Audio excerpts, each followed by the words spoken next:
Tole akkam jirtu hordoftoota chaanaalii qubeetu akkam nagaa keessanii bakkuma jirtanitti nagaan waaqayyoo isiniif haa ta'u. Har'a maalummaatiin sagaan isiniif qabadhee dhiyaadheera. Yeroo kutaa darbe keessatti walii wajjin kan ilaalle dandeettiiwwan afaaniiti. Dandeettii afaanii arfan tartiiban ilaallee turre. Dandeettiiwwan afaanii sanneen immoo bakka kamitti hir'ina qabna, bakka kamitti immoo cimina qabna jennee akka adda baafannuufan sana isiniif dhiyeessee ture. Kanaaf achi keessatti dubbii afaanii yookiin dandeettiiwwan afaanii afran jedhama san keessaa lafa kamitti yookiin immoo eessatti hir'ina akka qabnu walii wajjin akkuma ilaalletti immoo namoota baay'ee irratti illee hir'inni mul'atu kam akka ta'e akkuma walii wajjin ilaalletti namoonni baay'een hubattanidha jedhee yaada namoonni viidiyoo sana ilaaltanii. Kanaaf namoonni viidiyoo sana hin ilaalin osoo kanan ilaalis sana osoo ilaaltanii baay'ee gaariidha jechuun barbaada. Maaliif achitti hir'ina keenya adda baasna jechuudha. Kana jechuun nuyi dandeettii afaan Oromoo ni qabna, garuu dandeettii afaan Oromoo qabnu kana keessaa isa kamirratti hir'ina qabna yookiin immoo dubbiiwwan yookiin dandeettiiwwan afaanii kamirratti hir'ina qabna kan jedhu adda baafannee ilaalle. Kanaaf lafa hir'ina keenyaa of madaalaa deemnee isa sana cufuudhaaf itti deemna jechuudha. Kanaaf akkuma yeroo darbe ilaalletti dubbiiwwan yookiin dandeettiiwwan afaanii afran keessaa isa afraffaa irratti yookiin tartiiba afraffaa irratti kan tarreeffame barreessuudha.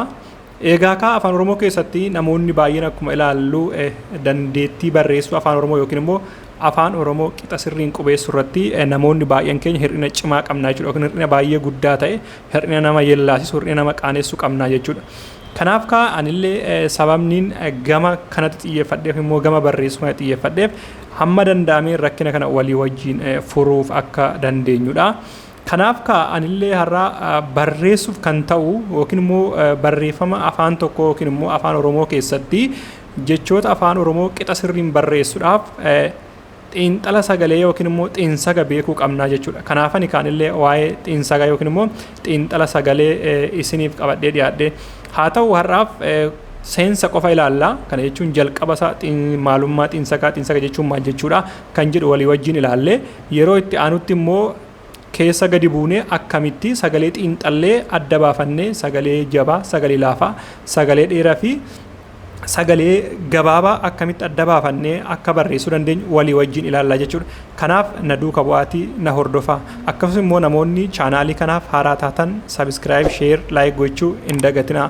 Laayik godhaatoo hiriyoota keessan bira akka ga'u taasisaa jechuudha. Maaliif namni kamiyyuu afaan Oromoo qixa sirriin qubeessuu danda'uu qaba. Kun immoo dirqama dhalootaati yookiin immoo dirqama dhaloota qubeetii jechuudha. Kanaaf xiinsaga inni jedhu kuni jecha lama irraa barreeffame. Inni kunis jecha xiinxala jedhuu fi sagalee jedhutu walitti dhufee xiinsaga jedhee jechuudha. Yookiin immoo guutuu isaa yoo dubbannu xiinxala sagalee kan jedhu ta'a jechuudha. Kanaaf xiinsaga kan jedhu yookiin immoo xiinxala sagalee kan jedhu kuni damee saayinsii xinqooqaati. Xinqooqa kan jedhu innis xiinxala fi qooqa kan jedhu xiinxala qooqaa. Xiinxala qooqaa jechuun saayinsii waa'ee maalummaa fi faayidaawwan afaanii qoratudha. Kana jechuun fakkeenyaaf afaan Oromoo yoo fudhannee guutummaa afaan Oromoo, maalummaa afaan Oromoo fi faayidaa afaan Oromoo xiinxalee walumaa galatti saayinsiin lafa kaa'u saayinsii xiinxala qooqaa jedhama jechuudha. Kanaaf xiinsaga kan jennu kunillee damee xinqooqaati. Xiinsaga kan jennu kun damee xinqooqaati. Kana jechuun xinqooqarraa damee isa xiqqaadhaa jechuudha. Yookiin immoo damee isa bu'uuraa jedhama yeroo baay'ee. Bu'uurri xinqooqaa xiinsaga jedhama jechuudha. Kanaaf xiinsaga jechuun akkuma maqaan isaa ibsu sagalee xiinxalaa jechuudha. Kana jechuun maal jechuudha?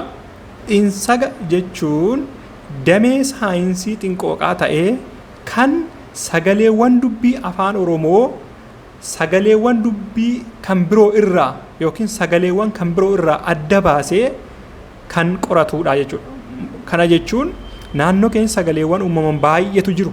Fakkeenyaaf sagaleen konkolaataa hin dhageenya, sagalee qilleensaa hin dhageenya, sagalee bineensaa hin dhageenya, sagalee horii hin dhageenya, sagalee xiyyaaraa hin dhageenya.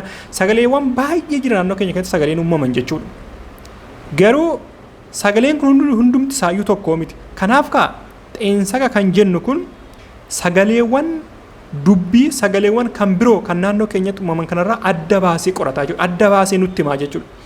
sagaleewwan jiran kana hunduma keessaa kanatu sagalee dubbiiti jedhee saayinsiin nutti himu saayinsii xiinxala sagalee yookiin xiinsaga jedhama jechuudha. Egaa hamma tokko maalummaa xiinsagaa hubattanii jedheetan yaada, adda baafattan jedheetan yaada. Kanaaf nu illee afaan tokko yookiin jechoota afaan tokko keessa jiran yookiin mallattoolee yookiin immoo sagalee dubbii afaan tokko keessa jiran xiinxallee qixa sirriin akka barreessinu kan nu taasisu saayinsii xiinsagaa kana jechuudha. Saayinsii xiinsagaa kana sirriitti gadi buunee beekuun hin barbaachisaa jechuudha. Kanaaf sagaleewwan dubbii afaan Oromoo immoo mee ilaallu. Xiinsagni afaan Oromoo kun yookiin immoo xiinxalli saayinsii sagalee afaan Oromoo kun sagaleewwan dubbii 29tu jira jedhee qoratee adda baaseera jechuudha. Sagaleewwan dubbii 29tu jira. Kun immoo kan afaan Oromoo qofa. Kana jechuun kan ergisaa osoo hin dabalatin kan ergifannu jira. Sagaleewwan dubbii ergifanne jijjiiru muraasni garuu 29 kun sagalee dubbii afaan Oromoo kan mataa isaati jechuudha. Kanaaf xiinxalli yookiin immoo xiinxalaan sagalee afaan Oromoo kun haala kanaan 29 jedhamee adda baafamee 29 qaba jechuudha. Kanaafuu sagaleewwan dubbii afaan Oromoo baay'ina yookiin lakkoofsaan 29 ta'uu jechuudha. Egaa isaanis akkaataa armaan gaditti tarreeffaman kana arraa eegalee hamma hudhaatti kan namoonni baay'ee yeroo baay'ee tarii jechuun hudhaa maal akka ta'e yoo adda baafanne ta'e akka adda baafattan asumarraan isinitti dhaamuun barbaada. Hudhaan sagalee dubbii afaan Oromooti. Sagalee dubbii afaan Oromooti. Hudhaan jechuun dhumarra kaa'amee jira jechuun dhumarra mallattoodhaan kaa'amee jira. Inni sun maal jedhama? Hudhaa jedhama jechuudha. Hudhaan illee kanaafuu sagalee dubbii afaan Oromooti. Kanaaf namni baay'ee yeroo barreessinu hudhaa ittiin fayyadamnu jechuun dhimma isaayyuu hin qabnu garuu gahee guddaa qaba jechuudha. Kanaaf akkasuma immoo afaan Oromoo sagaleewwan dubbii ergifate ni qaba. Fakkeenyaaf sagaleewwan dubbii afaan Oromoo ergifate kanneen arfanidha. Kan arfan afaan Oromoo ergifate itti fayyadama jechuudha. Kana jechuun jechoonni afaan Oromoo kan afaan Oromoo ta'anii sagaleewwan dubbii kanaan eegalan yookiin fayyadaman hin jiran. Isaan kun gatii afaan Oromoo jechoota biroo fakkeenya jechoota teknooloojii ta'uu danda'a, jechoota afaan ollaa ta'uu danda'a, jechoota afaan biroo irraa ergifannee itti fayyadamnuuf dirqama afaan sana barreessuudhaaf sagaleewwan dubbii kana fayyadamnee afaan Oromoo keessatti ni arganna jechuudha. Garuu kan beeku qabnu sagaleewwan dubbii kun bu'uurri isaanii kan afaan Oromootii miti kan ergisaati jechuudha. Kanaaf isaan armaan olitti 29 jenne sun sagalee dubbii afaan Oromoo kan qofaa isaati. Isaan arfan asitti keenya kun immoo sagaleewwan dubbii kan afaan Oromoo afaan biraarraa ergifatee itti fayyadamuudha jechuudha. Eegaa mee immoo gosoota sagaleewwan dubbii afaan Oromoo kan adda qoonnee haa ilaallu. Akkamitti akka qooduu dandeenyu maalirratti dhaabbannee ulaagaa maalirratti dhaabbannee qooduu akka dandeenyu walii wajjiin haa ilaallu jechuudha. Na hordofaa. Sagaleewwan dubbii afaan Oromoo kun bakka gurguddoo lamatti qoodamu. Isaanis sagalee dubbifamaa yookiin isa afaan Ingiliffaatiin consonant jennu sanii fi inni lammaffaan immoo sagalee dubbachiiftu yookiin isa afaan Ingiliffaatiin vowel jennu sanaadha jechuudha. Eegaa sagaleewwan dubbii dubbifamaa fi dubbachiiftu jennee adda erga qoonnee ulaagaa maalirra dhaabannee immoo kan adda baafan. Isa akkamiitiin sagalee dubbii gosa akkamiitiin sagalee dubbifamaati jenna. Sagaleewwan dubbii gosa akkamiitiin sagalee dubbachiiftutti jenna. Mee afaan Oromoo kana keessatti akkamitti adda baasnee beekna kan jedhu walii wajjin ilaallu. Tariikaa sagalee dubbifamaa fi sagalee dubbachiiftuu adda baasuudhaaf ulaagaalee muraasni jiru. Isaan keessaa asitti walii wajjin kan ilaallu lama in ilaalla jechuudha. Lama isaan bu'uuraa kan jedhaman sagalee dubbifamaa fi dubbachiiftuu adda baasuudhaaf afaan Oromoo keessatti kan fayyadamnu lama as jiru jechuudha. Tarii inni kun seera afaan biraatti walitti bu'uu danda'a. Garuu afaan Oromoo keessatti sagalee dubbifamaa fi sagalee dubbachiiftuu adda baasuudhaaf ulaagaan lamaan kun asitti walii wajjin ilaalla. Ulaagaan biraallee namoonni kitaabilee garaagaraa dubbisuu dandeessu jechuudha. Eegaa ulaagaa qoodinsaa lamaan kana mee walii wajjin haa ilaallu. Sagalee dubbifamaan akkamitti uumama yookiin sagalee dubbachiiftuun akkamitti uumama yookiin immoo maalirra dhaabannee addaan qooduu dandeenya jechuudha akkaataa kanatti. Tokkoffaa qilleensa yookiin hafuura sombaa bahuun yookiin seenuun adda baasnee sagaleen kun dubbifamaadha yookiin sagaleen kun dubbachiiftuudha jechuu ni dandeenya jechuudha. Kanas jechuun maal jechuudha? Yeroo hafuurri yookiin qilleensi somba keenya keessaa ba'u qaamolee dubbii kan jedhaman kan akka hidhii, ilkaan, ergee, laagaa, arsasee fi kokkee irratti gufachuudhaan yookiin qabamuudhaan kan uumaman sagalee dubbifamaa jedhamaa jechuudha. Sagalee dubbifamaa kana jechuun qilleensi somba keenya keessaa ba'u yeroo afaan keenya keessa ga'u qaamolee dubbii kan jedhaman kan akka hidhii, ilkaan, irgee, laagaa, arsasee fi kokkee kanaan gufachuudhaan yookiin qabamuudhaan gara alaatti dhiibbatee yoo ba'e sagaleen uumamu sun sagalee dubbifamaa jedhamaa jechuudha. Sagalee dubbifamaa jedhamaa jechuudha. Fakkeenyaaf mee dubbifamaa laa kan jedhu ilaalla. Laa. Okay, isa kana gaafan dubbisu maal ta'a qilleensi somba keenya keessaa ba'u kan inni ukkaamama yookiin arrabni keenya laagaa olitti ol maxxaneet qilleensa somba keessaa ba'u kana maal godhaa akka inni hin baane ni gufachisa yookiin ni ukkaamsa yookiin ni qabaa jechuudha. Kanaaf ka yeroo kanatti sagaleen somba keenya keessaa dhufu dhiibbateet arraba keenya laagaa olirraa adda tarsaasee yookiin immoo adda qabeet miliqee ba'a jechuudha. Sagaleen haala isaan uumamu sun laa jedhama. Kanaafuu laan immoo dubbifamaadha jechuudha. Akkasuma immoo hundumaayyuu dubbifamoota afaan Oromoo yookiin dubbifamaa sagaleewwan dubbifamaa afaan Oromoo sagaleessanii ilaaluu dandeessanii jechuudha. Hundi isaanii kan uumamamaadha. Sagaleen somba keenya keessaa ba'u yookiin seenu gufachuudhaan yookiin qabamuudhaan yoo argame sagaleen haala sana uumamu sagaleewwan dubbifamaa jedhamaa jechuudha. Tarii jechuun yeroo baay'ee sagaleen baay'ee isaa somba keessaa kan ba'uun uumama. Garuu al tokko immoo jira qubee afaan Oromoo keessaa fakkeenyaaf dhaa yoo fudhanne dhaa sagalee qilleensaa alaa seenuun uumamaa jechuudha. Afaan Oromoo keessatti sagaleewwan dubbifamaa afaan Oromoo keessaa dhaa qofatu sagalee qilleensaa alaa seenuun uumamaa jechuudha. Kaawwan isaa sagalee qilleensa somba keessaa bahuun uumamuu jechuudha. Kanaaf dhaan immoo sagaleewwan qilleensaa alaa gara keessaa fudhannu qaamolee dubbii kan armaan olitti tarreessine kana irratti gufachuudhaan uumamu dhaadhaa jechuudha. Kanaaf kan walumaa galatti sagaleen haala kan uumamu hundi isaayyuu sagalee dubbifamaa jennee qoonna jechuudha. Okay, sagalee dubbachiiftuu akkamitti uumamu? Egaa sagaleen dubbachiiftuu immoo kan uumamu qilleensi yookiin hafuurri somba keenya keessaa ba'u osoo qaamolee dubbii armaan olitti tarreessine kanarra hin gufatin, isarratti osoo hin gufatin yoo gara alaatti bahee sagalee sun sagalee dubbachiiftuu jedhama jechuudha.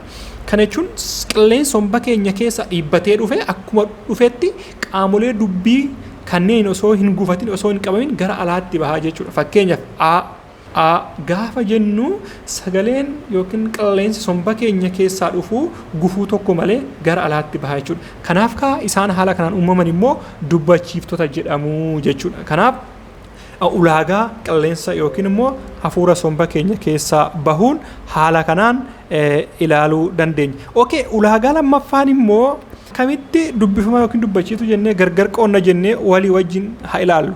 Okay, isaan kana immoo akkitti ilaallu uumama isaan irratti hundaa'ee dubbifamaan kophaa isaatti hin haasa'amu yookiin sagalee dubbii hin kennu. Kophaa isaa dhaabbatee sagalee dubbii kennuu hin danda'u. Kanaaf yeroo baay'ee maal jedhama jechuudha kun mallattoodha. Kophaa isaatti mallattoodha. Akka mallattootti dhaabbata malee kophaa isaa sagalee dubbii nuuf kennuu hin danda'u. Fakkeenya fi dubbifamaa baa yoo fudhanne nutu baa jedhee sagalee itti kennee sagaleessa malee kophaa isaatti garuuyyuu akka seera xiinsagaatti kophaa isaa dhaabbatee sagalee kennuu hin danda'u. Mallattoodha jechuudha. Of danda'ee dubbii tokko nuuf kennuu hin danda'u jechuudha. Kanaaf dubbifamuuf yookiin immoo dubbii kennuuf yookiin sagalee dubbii uumuudhaaf dirqama dubbachiiftuu qabaachuu yookiin ofitti maxxansuu qabaa jechuudha. Kanaaf afaan Oromoo keessatti yeroo barreessinu dubbifamaarraa jechi uumamu hin jiru. Kanaaf namoonni baay'een bakka kanatti baay'ee dogongoru. Yeroo itti dubbifamaa 3-4 walitti aansantu jira. Kun immoo seera afaanii yookiin xiinsaga afaan Oromoo keessatti dhorkadha yookiin hin ayyamamu yookiin hin jiru jechuudha seerri akkasii. Kanaaf yeroo barreessinu of eeggannoo cimaa gaafataa jechuudha lafa kanatti. Maaliif dubbifamaan qofaa isaatti sagalee kennuu hin danda'u. Tarii al tokko irratti butaa fayyadamna jechuun fakkeenyaaf walitti bunnee fakkeenyaaf dubbifamaan lama kan sagalee isaanii wal simu sagaleen isaanii wal simu yeroo itti walitti aansinee fayyadamnu jira jechuudha. Isaan sun immoo warra sagalee wal simu jedhama. Maal akka ta'an kutaa itti aanu keessatti walii wajjin ilaalla jechuudha. Akkamitti akka wal simanii dubbifamaa lama walitti aansuu dandeenya. Garuu dubbifamaan sun walitti yoo aanu malee amala sagalee wal fakkaachuu yookiin walitti dhihaachuu qabu jechuudha. Kanaaf isa kanarratti akka hubattaniin barbaada jechuudha. Inni biraa immoo dubbachiiftuun kophaa isaa ni haasa'ama jechuun dubbachiiftuun of danda'ee qofaa isaa dhaabbatee hiika kennu yookiin immoo sagalee dubbii nuuf kennuu ni danda'a jechuudha. Sagalee dubbii nuuf kennuu danda'a. Kanaafuu waan qofaa isaa sagalee dubbii kennuu danda'uuf gaafa dhaqee dubbifamaatti maxxanu yookiin dubbifamaa biratti keenyu dubbifamaan illee akka sagalee godhatu akka yookiin immoo sagalee dubbii nuuf kennu isa gargaaraa jechuudha. Kanaaf yeroo hundumaayyuu dubbifamaa akka sagalee kennu taasisuudhaaf dubbachiiftuu itti maxxansuu qabnaa jechuudha. Eegaa ka ulaagaa kanarratti hundaa'eeti afaan Oromoo sagalee dheeraa gabaabaa laafaa jabaa kan jennu ulaagaa saga yookiin immoo xiinxala sagalee kanatti hundoofnee adda baafachuu dandeenya jechuudha. Kana jechuun dubbifamaa fi dubbachiiftuu irratti gahee taphata jechuudha. Kanaaf har'aaf eegaa maalummaa xiinsagaa yookiin immoo xiinxala afaan Oromoo maal akka ta'e hubattaniittu jedhee yaada. Yeroo itti aanutti akkaataa afaan Oromoo itti sagaleessinu yookiin immoo jechoota afaan Oromoo itti sagaleessinu jechuun sagaleewwan afaan Oromoo gabaabaa, dheeraa, laafaa, jabaa yookiin hudhaa akkamitti akka jechuu dandeenyu walii wajjin ilaallaa jechuudha. Waan na dhaggeeffattaniif galatoomaa. Yaada fi gaaffii yoo qabaattan koomentii irratti naaf kaa'u hin dagatinaa isiniin jedha. Maaliif yaadni keessa na jajjabeessa na cimsaa. Yoo immoo akkasuma immoo wanta fooyyessu wanta sirreessu illee qabaadhee karaa koomentiitiin naaf kaa'aa isiniin jedha.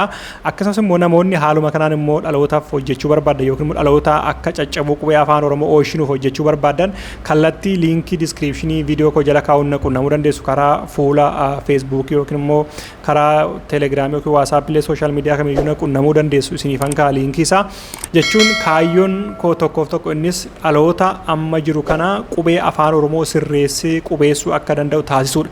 Dhaloonni qubee maqaa qofaan waamamuu osoo hin taane akkuma dura jedhee qubee afaan Oromoo sirreessinee barreessuu danda'u qabnaa jechuudha. Kanaaf kana immoo gochuudhaaf yoo walirraa baranneedha. Maaliif kana mana barnootaa hamma yuunivarsiitii hamma sadarkaa baay'eetti baranneera. Kanaan booda carraa gad deebinee mana barnootaatti barachuu hin qabnu waan ta'eef walii wajjii keenya irraa barachuu qabna. Kanaaf walii keenya sirreessuu qabna, wal gargaaruu qabna. Kun immoo jechuun boruu dhaloota dhufu maal dhaalchisna yoo haala kanaan caccabsinee akkuma arginetti gadi baanee fuula feesbuuk irratti akkuma nutti fakkaatetti barreeffama garaagaraa kitaaba garaagaraa irratti waajjira garaagaraa irratti akkuma nutti fakkaatetti yoo gadi baanee barreessine dhaloota dhufu immoo maal dhaalchisna kan jedhu gaaffii nutti ta'uu qaba jedha. Yeroo hundumaayyuu caccabuun qubee afaan Oromoo nutti dhagahamuu qaba, nu quuquu qaba. Sammuu keenya keessaa gaaffiin kun yoomiyyuu dhabamuu hin qabu.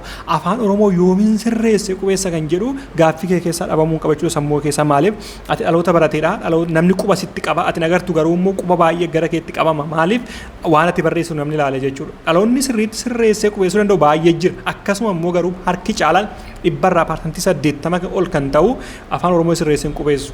Kun waan wal haaluu miti. Eenyuyyuu baratee sadarkaa guddaarrayyuu haa jiraatu kana waan wal haaluu waan guyyaa guyyaan wal argaa jirudha waan ta'eef kana immoo taa'ii baradhu umriin daangessu barumsaa waan ta'eef namni kamiyyuu walirraa haa barannu walaa gargaarru. Namoonni akka kanatti hojjechuu barbaadan tarii chaanaalii yuutuubii banachuu barbaadan haala kana hojjechuudhaaf ani isin deeggara. Chaanaalii isin banuu danda'a. Tarii immoo namoonni barreeffama garaagaraan dhiyeessuu dandeessan barreeffama dhiyeessaa illee immoo kan gara viidiyoo jijjiiraan isin deeggara. Akkasumas immoo namoonni immoo carraa viidiyoo argachuu dandeenya barreeffamaan isinii dhiyeessina. Akkasumas immoo namoonni immoo viidiyoo hojjechuu dandeessan immoo karaa yuutuubii irra kaa'uu barbaadan naquu dandeessu isin deeggara kallattii kamiin jechuudha. Kanaaf walii wajjin taanee caccabuu qubee afaan Oromoo oolchinu afaan Oromoo sirreessinee qubeessuun kaayyoo yookiin immoo yaadannoo dhaloota qubee ta'uu qaba. Qubeen afaan Oromoo hunduma keessanii isin waamti na caccabsaa jirtan isiniin jetti hin caccabsinaa dhiisaa. Qubee kanatti aarsaa guddaa kafalame namni kamiyyuu beeka. Kanaafuu immoo qubee dhiigni itti dhangala'ee lafeen itti cabee lubbuun namoota abbootii keenyatti badee isaan akkanatti qabanee singaan kan immoo qixa sirriin qabuu danda'uu qabna. Fayyaasaa isa sirrii isaa dhaloota dhaalchisuu qabna malee akkuma arginu caccabsinee dhaloota biraan ga'uu hin qabnu.